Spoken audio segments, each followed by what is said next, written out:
ታምቹ ባደረገው ነገር ቢጸጸትም ዛሬ ላይ ግን እውነቱን ተናገረ። ሀንዬ ታቸንፋለች። ወይዘሮ ባዩሽና እንዲሁም ዶክተሩ ወይንም ይሄ ዶክተሩን እንደዛውር ያደረገው ልጅ ምኗ ነው ለባዩሽ ባሏ ወይንስ ልጇ? እጅግ አሳፋሪ ክስተትን ዛሬ ግን ተቸናፊ የሆነ ሰው ያቸንፋል። እውነት ምንጊዜም አይደበቅም። ስለዚህ ተምቹ እውነቱን ሲናገር ጉድሽ ይፈላል። ወይዘሮ ባዩሽ አጀብ ነው። በነገራችን ላይ በዚህ ድራማ ሁላችንም ተስፋ የቆረጥንበትና እጅግ ደግሞ አስተማሪ የሆነ ድራማ ሲሆን ዛሬ ተምቹ ያጠፋውን ስህተቱን ለመካስና የነደመበትን ነገር በእውነተኛ ለመጋፈጥ ጀምሯል። አሰላሙ አለይኩም ወራህመቱላሂ ወበረካቱ። ውድና እየተከበራችሁ ወደ ቻናሌ ተከታታዮች እንዴት ናችሁ? ደህና ናችሁ ወይ? ከኔ ጋር አልሐምዱሊላህ። እንዲሁም ወደ ኢትዮጵያውያኖች በያላችሁበት ሰላማችሁ ይብዛ። ሀገራችንን ሰላሟን፣ አንድነቷን፣ ተሳሰብ መከባበርን ይመልስልን። ለዚህ ቤት አዲስ ከሆናችሁ ሰብስክራይብ ማድረጋችሁ እንዳትረሱ።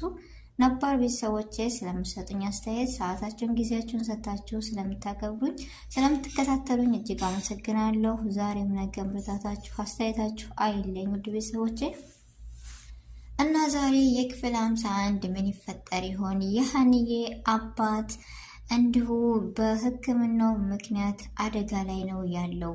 ማንም የተረዳውና ያስተዋለው ግን የለም። ይህ ሁሉ ዶክተሩ ሳይሆን ያደረገበት አንዳንድ ጊዜ ሳናይ ሁሉ ነገር ፈርደን ነበረ። ነገር ግን ያሰብነው ሳይሆን ያላሰብነው ነገር ሆኗል። በዚሁ ላይ ደግሞ እጅግ አስተማሪም ሆኖን አልፏል።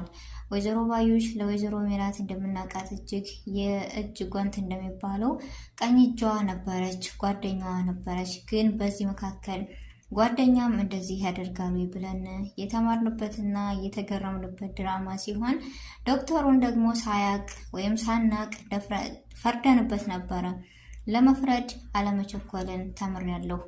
ስለዚህ ተምቹ ደግሞ መስቀሉንና ፎቶውን ሰርቆ እንደመጣ ሳያቅ ነገሮችን አበላሽቷል።